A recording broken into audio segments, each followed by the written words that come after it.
Boa noite, queridas, queridos e queridos de Fé e Luta. Que todas as pessoas sejam bem-vindas ao nosso culto, as que estão agora aqui na nossa sala, que verão também a gravação após no YouTube.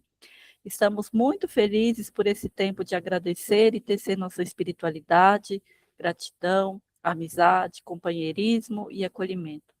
Mais uma vez, nós, mulheres EIG, nos reunimos em nome do Deus da vida, no mover da Ruá, no sopro da vida, que não naturaliza a violência, não santifica desigualdades e não abandona corpos feridos. Nos reunimos como comunidade de esperança, resistência e cuidado. A partir dessa fé que nos convoca, reafirmamos que a defesa da vida de meninas e mulheres cis, trans e travestis, negras, indígenas, quilombolas, mulheres amarelas, mulheres com deficiência, mulheres gordas e de tantas outras mulheridades é o que sustenta a nossa caminhada enquanto coletivo. Nossa caminhada, a partir de nossa fé e prática, é sempre voltada pelos princípios éticos, do diálogo interreligioso e ecumênico e também no exercício contínuo de pertencer e defender a nossa casa comum. Por isso, segundo o nosso compromisso, hoje nós vamos refletir com a presbítera Eleni Rangel, bem-vinda, Eleni, sobre o tema Bíblia, Justiça e Família, Casamento, Divórcio e Direito de Recomeçar. O texto base da nossa reflexão será Mateus 19, versículos de 1 a 12. E para compreender este texto, é essencial lembrar que Jesus dialoga com a sociedade patriarcal, na qual homens repudiavam suas esposas e as deixavam em situação de vulnerabilidade. Sua palavra, as palavras de Jesus, confronta essa lógica de dominação e denuncia a dureza do coração humano. Nosso exercício aqui será de ler esse texto a partir da experiência das mulheres, reconhecendo que Jesus não legitima relações marcadas pela violência ou pela opressão. Ao contrário, seu ensino, o ensino de Jesus, reafirma a dignidade, a justiça e também o direito de recomeçar. Por fim, sempre bom destacar, como a Associação Mulheres EIG, Evangélicas pela Igualdade de Gênero, um movimento atravessado pela potência e dinamismo das expressões intergeracionais e de várias mulheridades de fé, desejamos a vida extraordinária em abundância para todas, todes e todos. Por isso, nosso momento agora é de expressão de uma fé no amor e no dom da vida extraordinária. E antes, de prosseguirmos, darmos continuidade ao nosso culto, também preciso avisar e pedir, não se esqueça de preparar o seu pão e o vinho, ou algo similar, para também participar do momento de Santa Ceia. Amém? Faremos agora uma leitura bíblica, Salmo 34, versículos de 1 a 4, que diz assim: Bendirei a Ruá em todo o tempo, o seu louvor estará sempre nos meus lábios. A minha alma se gloriará na Ruá, as pessoas oprimidas a ouvirão e se alegrarão. Engrandecei a Ruá conosco, e todas as pessoas, a uma voz, lhe exaltemos o nome. Busquei a Ruá e ela me acolheu, livrou-me de todos os meus medos. Amém? Passo agora a palavra para a nossa pastora Suiele. Amém. Oremos. Ruá divina, fonte de vida, nós te bendizemos e te adoramos. Que o teu louvor esteja sempre em nossos lábios e que nossa alma encontre em ti alegria e esperança. A Senhora nos acolhe quando buscamos abrigo, nos escuta quando clamamos e nos liberta dos nossos medos. Sopra em nós, Ruá, e alcança especialmente as mulheres que carregam dores, violências e medos. Que encontrem em ti acolhimento, força e coragem para recomeçar. Engrandecemos a Ruá juntas, juntos e juntos. Que a nossa adoração seja também compromisso com a vida, com a justiça e com a liberdade. Amém. E agora, então, nós vamos ter nosso momento de louvor com o Merão, nosso homem EIG, que está conosco aqui.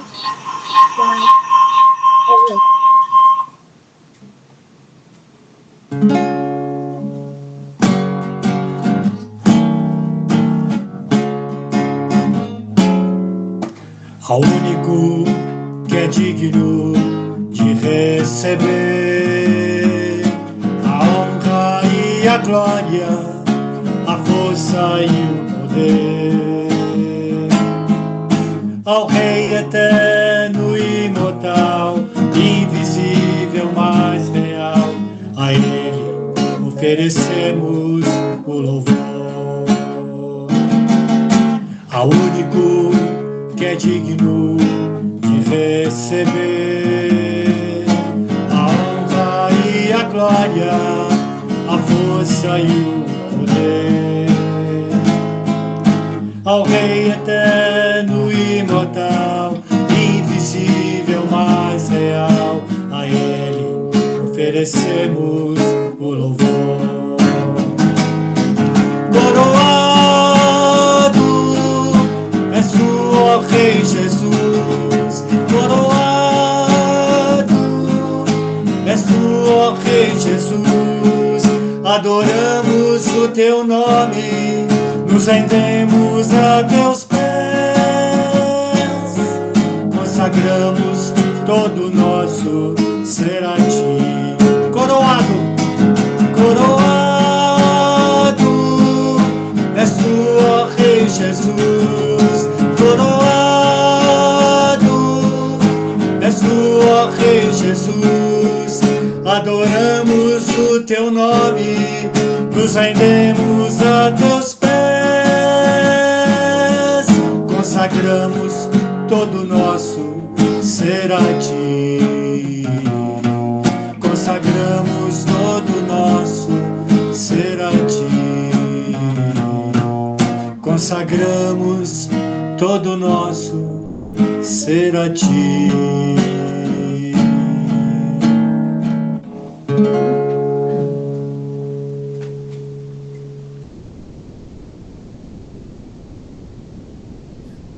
Amém, amém. E agora, então, passamos a palavra para Dani, para a leitura contextual. 20 anos da Lei Maria da Penha. Celebrar a vida, defender a justiça, renovar a esperança. É uma adaptação do texto que eu escrevi e a íntegra está no nosso blog. Queremos sim que corra a retidão como um rio e a justiça como um ribeiro perene. Amós 5:24. A celebração dos 20 anos da Lei Maria da Penha, Lei 11.340 de 2006, representa um marco histórico e um verdadeiro pacto civilizatório no Brasil. A legislação nasceu da coragem da Maria da Penha Maia Fernandes, que recusou o silêncio após sofrer graves violências, responsabilizando o Estado brasileiro internacionalmente por sua omissão. Essa lei rompeu a lógica de que as agressões domésticas seriam problemas puramente privados, consolidando-as como violações profundas dos direitos humanos.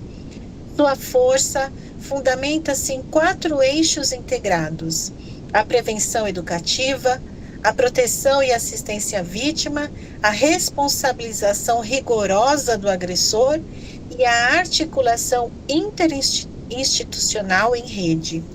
Ao longo de 2 décadas, o sistema expandiu-se para reconhecer que a opressão contra as mulheres vai além do físico, manifestando de formas psicológicas, patrimoniais, morais, sexuais e institucionais.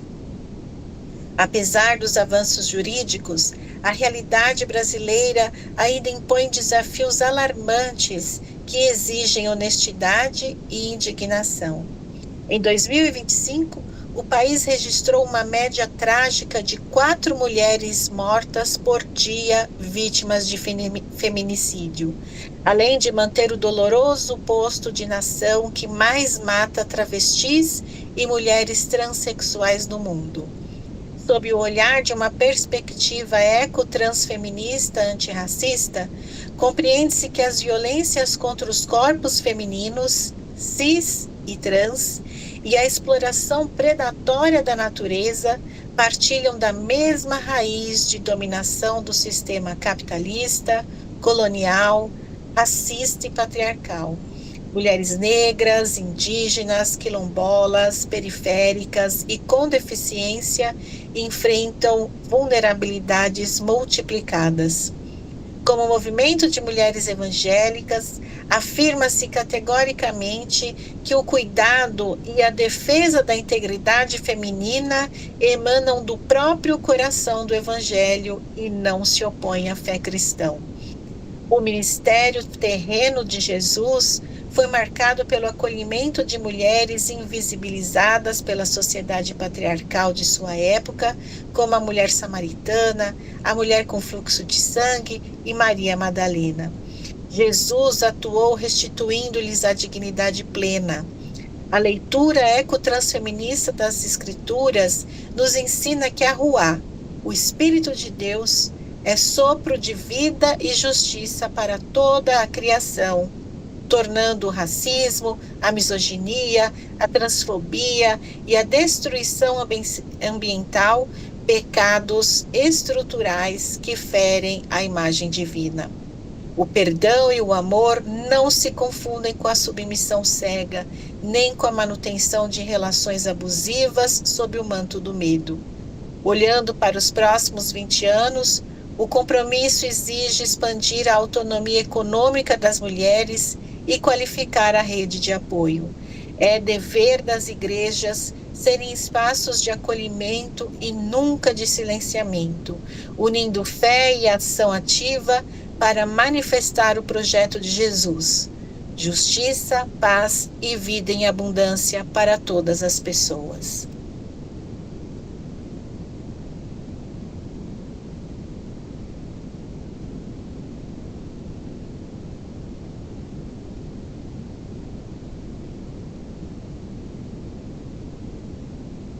E agora, então, nós vamos para mais um Flor Palmeirão.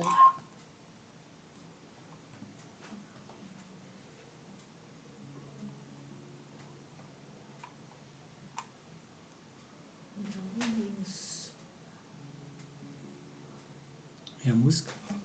De todas as tribos, vai lá.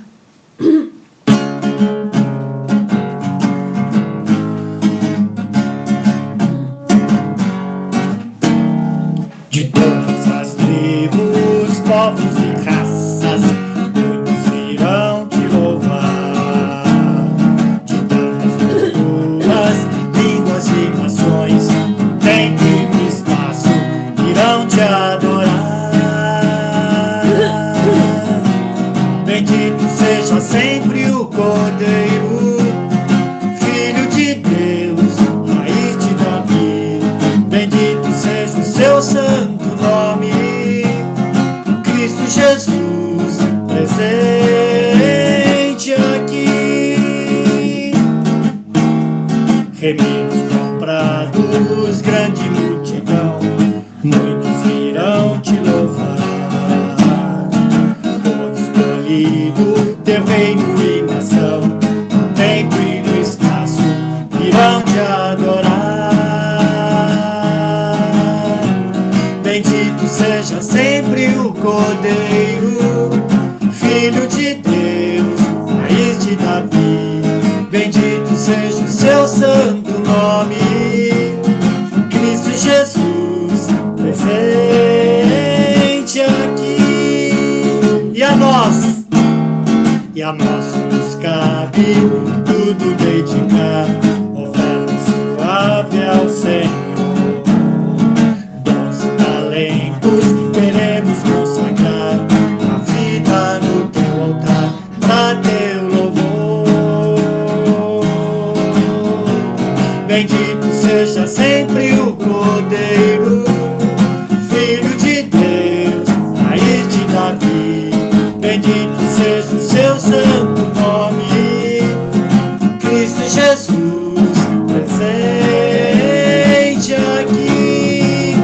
Cristo Jesus, presente aqui. Cristo Jesus, presente aqui.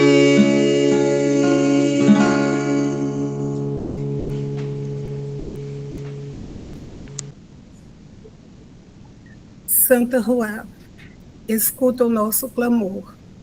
Suplicamos por tantas mulheres, cis, trans e travestis, que vivem a violência dentro de suas próprias casas, por aqueles que têm seus corpos feridos, suas vozes silenciadas e seus sonhos interrompidos. Clamamos por aquelas que ouviram que deveriam suportar, perdoar sempre, permanecer a qualquer custo. Por aquelas a quem disseram que Deus odeia o divórcio e, em nome de uma interpretação violenta da Bíblia, foram ensinadas a permanecer onde sua vida estava em risco. Ruá divina, livra-nos de uma fé que aprisiona. Livra-nos de uma teologia que transforma sofrimento em virtude, silêncio em obediência e violência em provação. Que nossas comunidades tenham coragem de denunciar o abuso, acolher sem julgar e proteger sem culpabilizar. Que nenhuma mulher seja abandonada em nome de uma família idealizada, de uma tradição religiosa ou de uma interpretação bíblica que negue sua dignidade. Ruá divina, sopra sobre as mulheres que precisam de força para romper ciclos de violência. Abre caminhos onde parece não haver saída. Envia redes de cuidado onde existe solidão. E faz de nós presença, abrigo e resistência. Amém.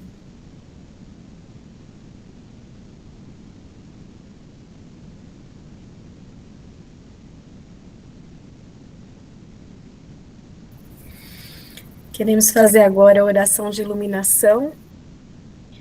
Ruá divina, vento que transforma e renova vidas.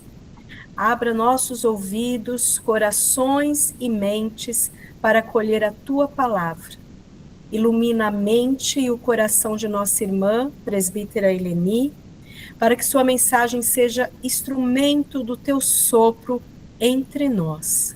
Que a tua palavra nos edifique, nos provoque e nos mova à construção de relações mais justas e livres de todas as formas de violências.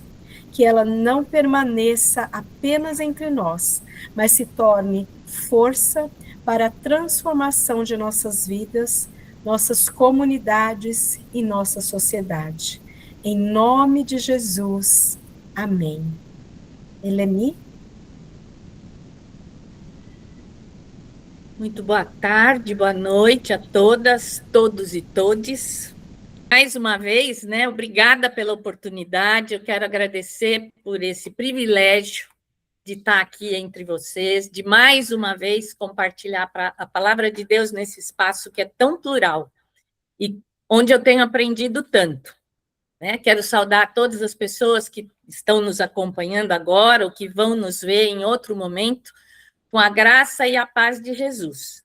E rogo a Deus que esse tempo de reflexão seja realmente expressão da Ruá divina entre nós. Amém? Amém. Eu vou ler o texto que nos orienta e que nos serve de provocação essa noite. Texto de Mateus, capítulo 19, dos versos 1 ao 12. Diz assim a palavra do Senhor. Quando Jesus terminou de dizer essas coisas, deixou a Galileia e foi para a região da Judéia, a leste do Rio Jordão. Grandes multidões o seguiram e ele curou os enfermos. Alguns fariseus apareceram e tentaram apanhar Jesus numa armadilha, perguntando: deve-se permitir que um homem se divorcie de uma mulher por qualquer motivo? Vocês não leram as Escrituras? Respondeu Jesus. Elas registram que, desde o princípio, o Criador os fez homem e mulher, e disse: por isso, o homem deixa pai e mãe e se une à sua mulher, e os dois se tornam um só. Uma vez que já não são dois, mas um só, que ninguém separe o que Deus uniu. Eles então perguntaram: então, por que Moisés disse na lei que o homem poderia dar à esposa um certificado de divórcio e mandá-la embora? Jesus respondeu: Moisés permitiu o divórcio apenas como concessão, pois o coração de vocês é duro. Mas não era esse o propósito original.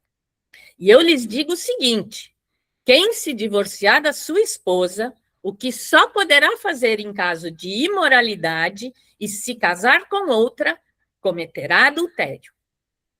Os discípulos de Jesus disseram: se essa é a condição do homem em relação à sua mulher, melhor não casar.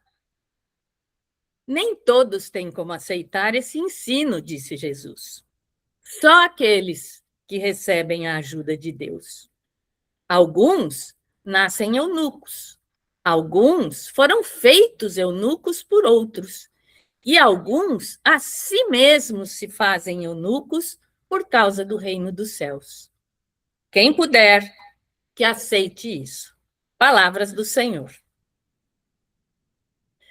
Mais uma vez, diz o texto que nos serve de base para a reflexão hoje, os fariseus tentavam criar uma armadilha para Jesus, coisa que eles viviam tentando.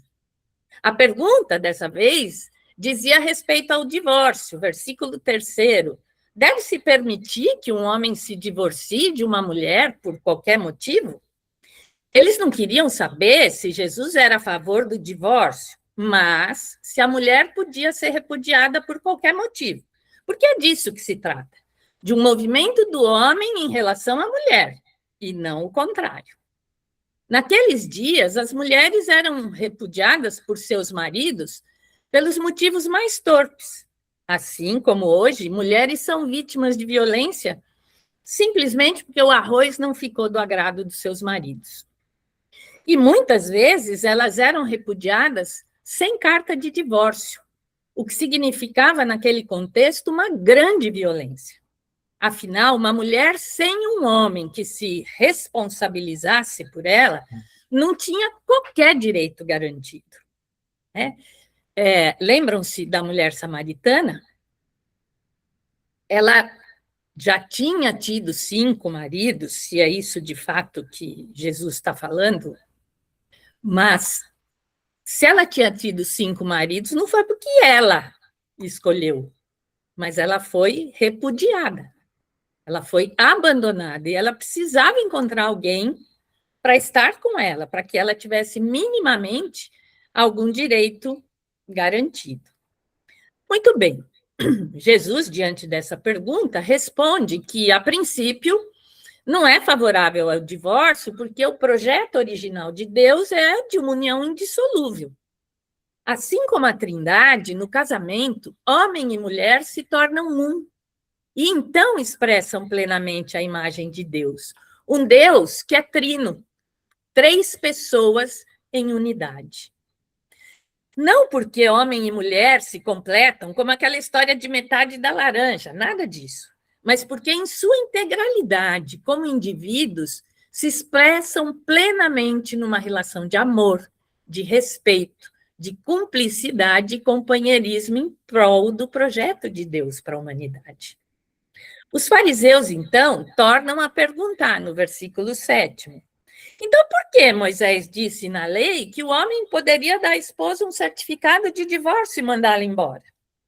Eles se referem a Deuteronômio 24, versos 1 e 2, que diz assim: se um homem se casar e a esposa não for do seu agrado, e olha que aí é bem subjetivo, porque ele descobriu alguma coisa vergonhosa da parte dela, ele escreverá um certificado de divórcio e o dará a ela, mandando-a embora da sua casa. Depois de partir, ela poderá casar-se com outro homem. Veja que diz respeito a ela. Ela poderá casar-se com outro homem. Porque provavelmente isso não era interditado para os homens, não é? Jesus, então, responde no versículo 8º do nosso texto. Moisés permitiu o divórcio apenas como concessão, pois o coração de vocês é duro. Mas não era esse o propósito original. E eu lhes digo o seguinte: quem se divorciar da sua esposa, o que só poderá fazer em caso de imoralidade, e se casar com outra, cometerá adultério. Observem que Jesus torna a reforçar o projeto original de Deus, mas afirma que, por causa da dureza do coração humano, Moisés havia dado a lei do divórcio. Mas o que poderia ser essa dureza de coração? A dureza de coração faz com que as pessoas envolvidas em um relacionamento se distanciem mais e mais, até que não haja mais nada entre elas. Pode ser entendida como a ignorância de duas pessoas que não se conhecem a si mesmas e nem ao outro, criando assim a expectativa de completude, como a história da metade da laranja, ou projetando na outra pessoa o seu eu ideal. Naturalmente, o tempo irá quebrando essas fantasias e projeções, pois a realidade fatalmente vai se impor. Podemos pensar ainda que a dureza de coração pode ser percebida pela imaturidade de lidar com os desafios e as dificuldades de uma vida a dois. Incapazes de perdoar e compreender a outra pessoa, de se doar ao relacionamento e na expectativa de perfeição, mais uma vez, esse casal condenará a relação.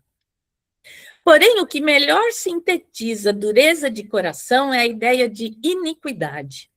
Nossa maldade, nossa tendência ao egoísmo, nossa tendência de usar a outra pessoa para nossa própria satisfação. Um casamento corroído pela imaturidade, pela ignorância, é um casamento que escraviza as pessoas numa relação destrutiva e autodestrutiva. Foi por causa dessa dureza de coração que Moisés mandou dar carta de divórcio. E, portanto, garantir que as mulheres não ficassem reféns de casamentos que não lhes dessem mínima dignidade. Mas Jesus afirma que somente em caso de imoralidade sexual ele admitiu o divórcio. A palavra no texto, traduzida por imoralidade aqui, é porneia, do grego, que está na raiz da palavra pornografia. Isso me leva a pensar que se trata de qualquer comportamento sexual que rompe com a aliança da unidade encarnada. E serão os dois uma só carne. É no sexo que a imagem e semelhança com Deus se manifesta em plenitude. Jesus, então, não fala somente do adultério, mas da profanação da unidade absoluta que o sexo traz para a vida de um casal. A palavra poderia ser promiscuidade, como tantas vezes é usada no texto bíblico. Ainda que Jesus torne o cumprimento da lei mais difícil, porque ele tornou mais estreito aquilo que Moisés havia estabelecido. É importante lembrar que Jesus é um rabino diferente dos outros, pois ao invés de impor pesadas cargas sobre os seus seguidores, como faziam os escribas e fariseus do seu tempo, mas não as cumpriam eles mesmos, Jesus é aquele que nos ajuda a carregar o fardo, pois é ele mesmo quem diz: venham a mim, todos vocês, todas vocês que estão cansadas e sobrecarregadas, e eu lhes darei descanso. Tomem sobre vocês o meu jugo. Deixem que eu lhes ensine, pois sou manso e humilde de coração, e encontrarão descanso para a sua alma. Meu jugo é fácil de carregar, e o fardo que lhes dou é leve. Mateus 11, 28 a 30. O divórcio, portanto, é uma demonstração da misericórdia e da compaixão de Deus para conosco, que somos imperfeitas e imperfeitos, pecadoras e pecadores. Finalmente, o texto termina com uma questão que os próprios discípulos levantam no versículo 10. Se essa é a condição do homem em relação à mulher, é melhor não casar. A conversa de Jesus provavelmente os fizera perceber que a sua responsabilidade em relação ao casamento era muito maior do que compreendiam até então. E Jesus acrescenta: nem todos têm como aceitar esse ensino, só aqueles que recebem a ajuda de Deus. Jesus aponta definitivamente para a necessidade de uma relação íntima com ele, a fim de poder cumprir os seus ensinos, conforme já vimos na questão de aceitar o seu jugo. A diferença entre o Rabino Jesus e os demais é que Jesus carrega conosco os nossos fardos. Na sequência do texto, Jesus fala sobre os chamados eunucos em seus dias, no versículo 12. Diz assim o versículo: alguns nascem eunucos, alguns foram feitos eunucos por outros, e alguns a si mesmos se fazem eunucos por causa do reino dos céus. Quem puder, que aceite isso. Essa provavelmente é uma das únicas falas de Jesus a respeito de outras possibilidades no que tange à orientação sexual. Quando fala dos que nascem eunucos, hoje poderíamos pensar nas pessoas que se declaram assexuadas ou sem interesse sexual.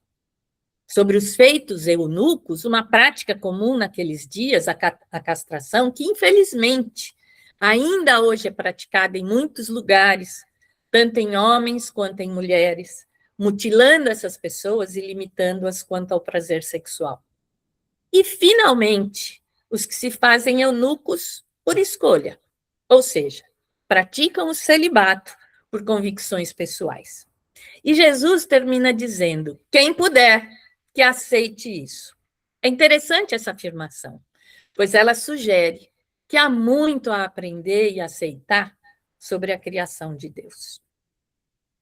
A história da cristandade é marcada pela distorção do evangelho de Jesus. É isso que os fariseus estão tentando fazer. Uma manipulação do texto. Hoje, também vemos, como naqueles dias, né, pessoas tentando continuar a praticar essa mesma manipulação. Uma leitura anacrônica do texto. Podemos até dizer que é uma expressão de ignorância conveniente a serviço do patriarcado, do machismo e da misoginia. Portanto, uma questão de poder, de domínio. A noção de que o homem macho, masculino, é naturalmente superior à mulher e destinado a controlar, dominar, governar, cuidar de tudo que é mais fraco, isso é, tudo que não é ele, prevalece. Essa ideia não encontra respaldo na Bíblia Sagrada. Ela encontra respaldo, sim, em construções culturais, inclusive construções culturais que a própria Bíblia critica. E quem olha a Bíblia como um texto congelado, um texto pronto, um texto que não se atualiza e quer transportar conceitos, falas, princípios e estruturas de 4.000, 3.000, 2.000 anos para hoje, literalmente não dá conta da vida.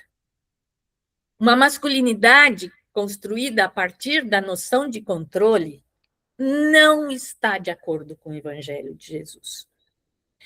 Mas que exemplo de masculinidade, então, Jesus nos dá? Por exemplo, um clichê da nossa cultura. Homem que é homem não chora.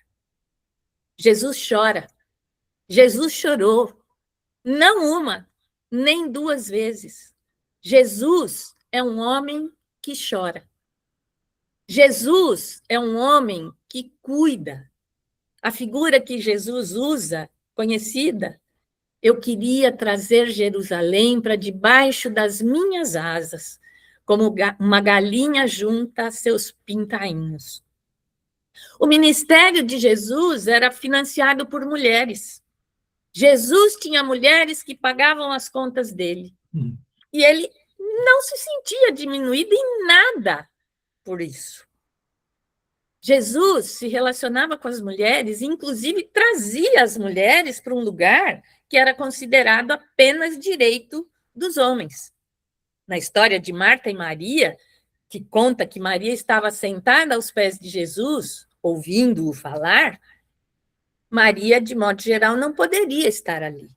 Ali era lugar de homem. Mas Jesus valida a presença de Maria aos seus pés, valoriza o seu direito de ouvi-lo e de aprender com ele. Jesus aparece para Maria Madalena depois que ressuscita. Aparece para uma mulher. Maria Madalena é chamada apóstola dos apóstolos. É ela quem recebe a primeira notícia da ressurreição. Mais tarde, Paulo escreve dizendo o seguinte: vocês aí que dizem que a mulher é inferior, porque vocês foram criados primeiro, e vocês aí que dizem que a mulher pecou primeiro, não se esqueça que é o filho da mulher que é o redentor de vocês. Ela dá à luz o redentor. Maria dá à luz o Messias. É interessante observar que na linguagem bíblica, Jesus é o que esmaga a cabeça da serpente. É o filho da mulher. Ali, no Gênesis, quando fala que a mulher pecou, Deus disciplina o homem e a mulher também. Aí ele diz assim para a mulher: o teu filho vai esmagar a cabeça da serpente e vai vingar você. E o apóstolo Paulo, em seu texto, está relembrando isso. A Bíblia fala de igualdade, porque homem e mulher, como vimos, foram criados à imagem e semelhança de Deus. São iguais. O rabino Joshua Hell diz assim: todo Deus preocupado comigo e não preocupado com você é um ídolo. A que Deus a igreja brasileira tem adorado? A Bíblia diz assim: deixará o homem seu pai e sua mãe e se unirá à sua mulher, e serão os dois uma só carne. A Bíblia não diz deixará a mulher seu pai e sua mãe. Ela diz: deixará o homem seu pai e sua mãe. É interessante pensar que o homem nasce filho. E sair da casa do seu pai e da sua mãe é abrir mão do papel de filho. Assumir o papel de esposo, de pai. A mulher gera. Mulher parindo é um milagre divino que o homem, por mais que tente, não conhece. O homem nasce filho e pode ficar filho o resto da vida. Essa masculinidade que a gente vê hoje é desse homem que permanece filho. Com 60, com 70, com 40 ou com 30, ele quer uma mulher para cuidar dele. Quer dizer, se o homem não rompe o laço de filho para se tornar pai responsável por sua cria, por seus filhos, e haja psicanálise para explicar isso, ele continua filho, querendo uma mulher para cuidar dele numa relação agora com benefícios, porque ela lhe deve sexo. Se torna um filho mimado. Deixará o homem, seu pai e sua mãe.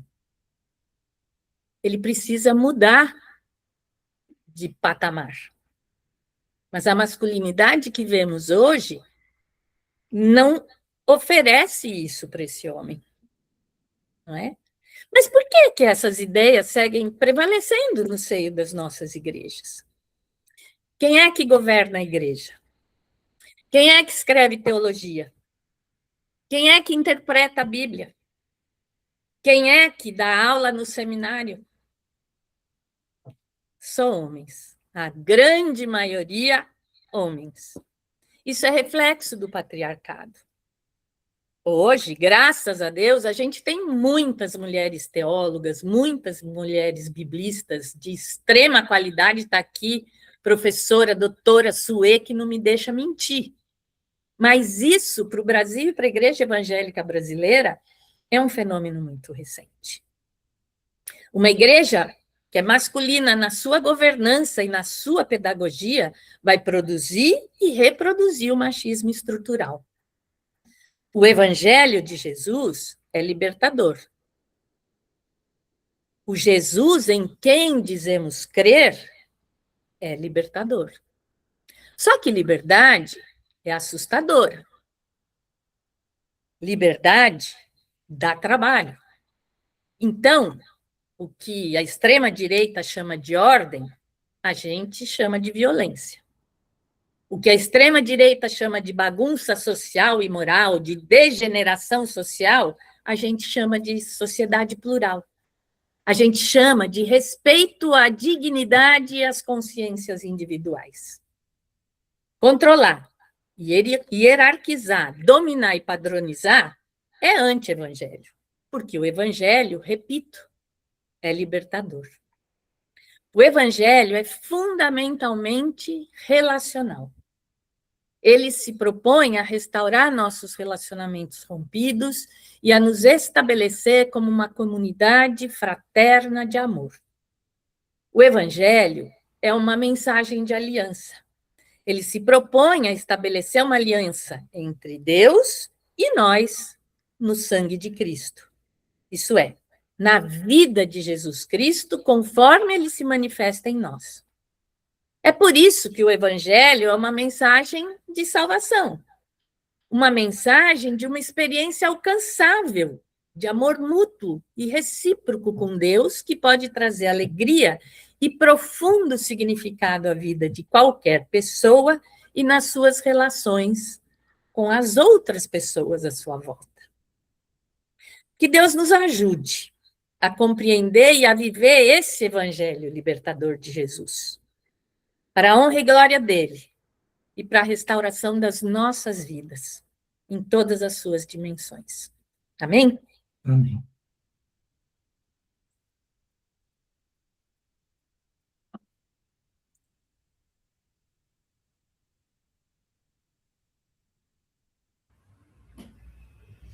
Amém, amém. Que palavra maravilhosa, Eleni.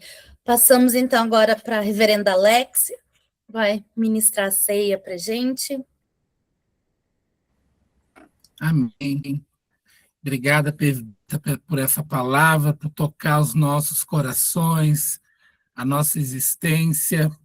Como é bom poder ser aconchegada no colo da Ruá através de você, que nos trouxe essa palavra para nos lembrar o nosso chamado, a nossa existência enquanto Associação Mulheres EIG, a celebração dos 20 anos de uma lei que mudou tantas vidas, e esse momento de celebrar essa Eucaristia, celebrar esse partir do pão, dividir esse cálice e, acima de tudo, celebrar a dignidade da existência humana essa que é o alvo do próprio Deus, que é alvo da Ruá, para que haja dignidade, para que haja preservação, para que haja restauração. E eu queria convidar você que nos assiste agora, você que vai nos assistir depois também, que você possa aí separar pão e o vinho, o suco de uva, pode ser uma bolachinha de água e sal, para a gente poder fazer essa partilha, compreendendo que reproduzir as palavras de Jesus nesse momento é fazer com que um pedacinho do céu desça até nós e nos alimente numa caminhada, numa jornada que nunca foi fácil quando a gente é mulher, que nunca foi fácil quando a gente é periférica, que nunca foi fácil quando a gente é travesti, que nunca foi fácil quando a gente é gorda, quando a gente é deficiente, quando a gente é pobre, quando a gente depende financeiramente do marido, nunca foi fácil. Que essa Eucaristia, que esse alimento, que essa visita especial de Jesus nesse momento dentro dos nossos lares, da nossa vida, possa nos curar nas nossas dores mais profundas, possa nos trazer esperança. Porque naquela noite, quando Jesus tomou o pão, ele abençoou como nós agora iremos abençoar. E ele partiu aquele pão e entregou e dividiu com aquelas pessoas que ali estavam, com seus amigos e amigas, e disse: ó, gente, comei deste pão todos vós. É o meu corpo que eu partilho, que eu entrego, que eu dou a todos vocês. De semelhante modo, Jesus também toma o cálice e abençoa, como nós agora iremos abençoar, dividiu com aquelas pessoas que estavam àquela mesa com ele, e disse: tomai todos e bebei, este é o sangue da nova e eterna aliança, esse é o meu sangue que eu dou a cada um e a cada uma de vocês, vinde beber. E nós queremos aqui, enquanto Associação Mulheres EIG, celebrar a vida, celebrar a dignidade de todas as mulheridades, celebrar a oportunidade de renovar a nossa esperança mais uma vez diante a imensidão de Deus, diante a imensidão do amor de Deus pelas suas filhas, pelos seus filhos, celebrar a possibilidade de sonhar sim e continuar lutando por uma sociedade onde a mulher não seja mais vítima de nada, onde apenas ela possa existir sendo quem ela é. Que nenhuma filha de Deus tenha o seu corpo violado, que nenhuma filha de Deus tenha a sua dignidade roubada, que nenhuma filha de Deus precise sair correndo da sua casa com seus filhos no braço, porque está com medo de ficar dentro da sua própria casa, dentro do seu próprio tabernáculo. Que este pão, que este vinho possa alimentar, possa sarar, possa cuidar. É o que nós te pedimos, Jesus, nos teus múltiplos nomes. Amém.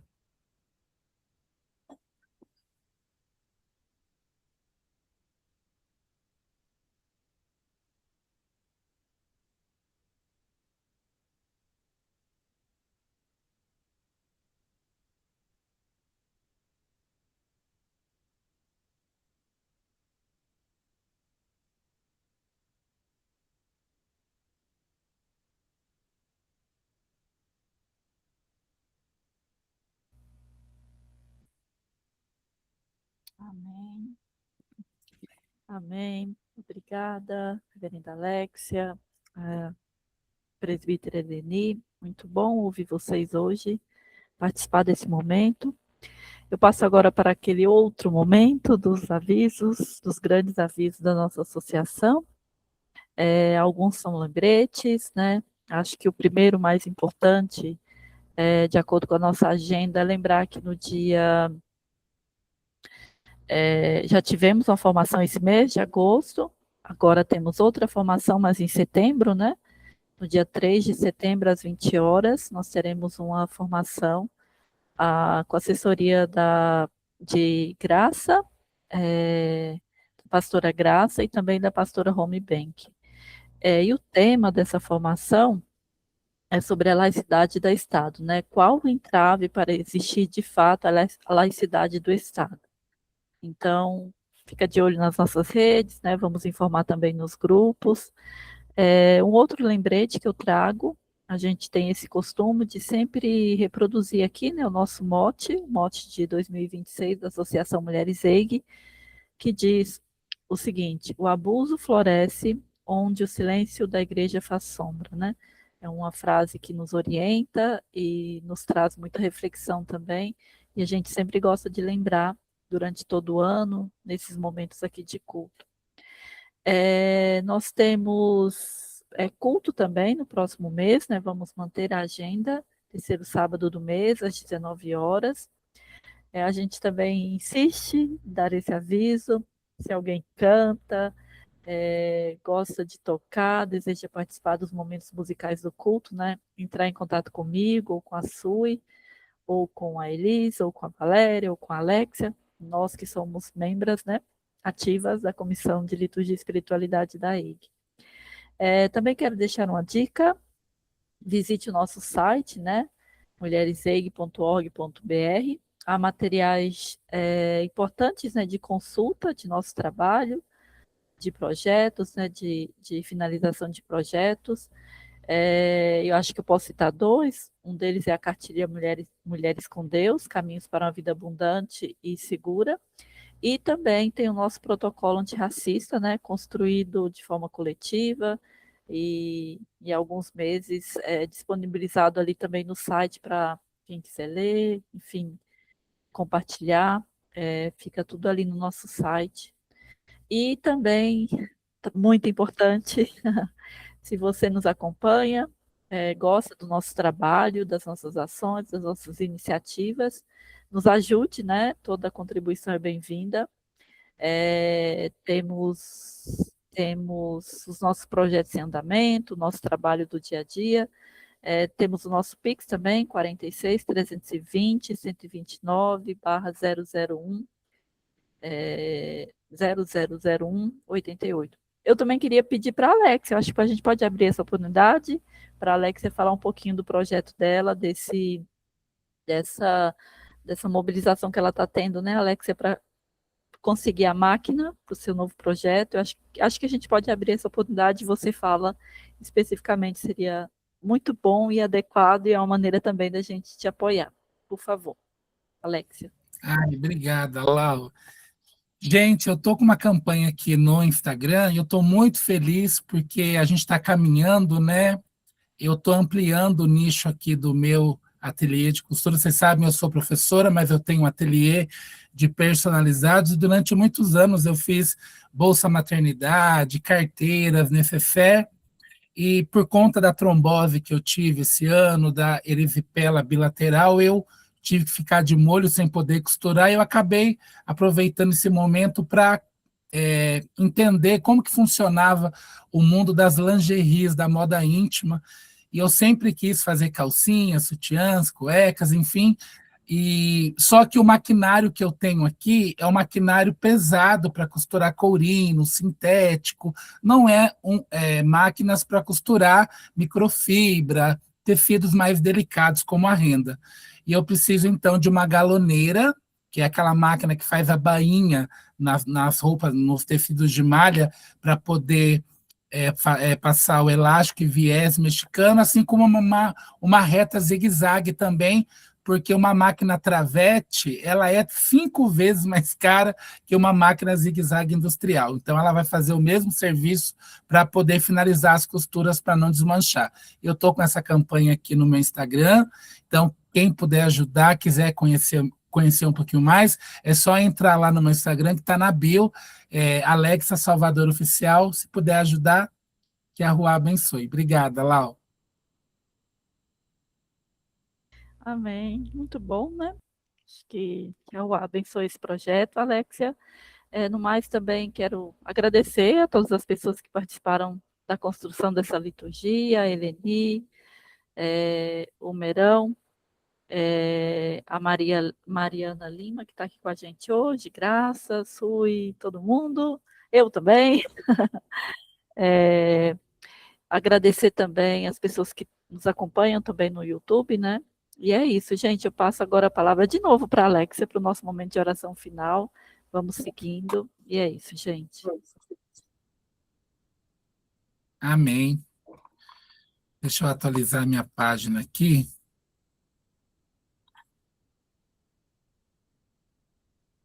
É uma oração livre, Alexia.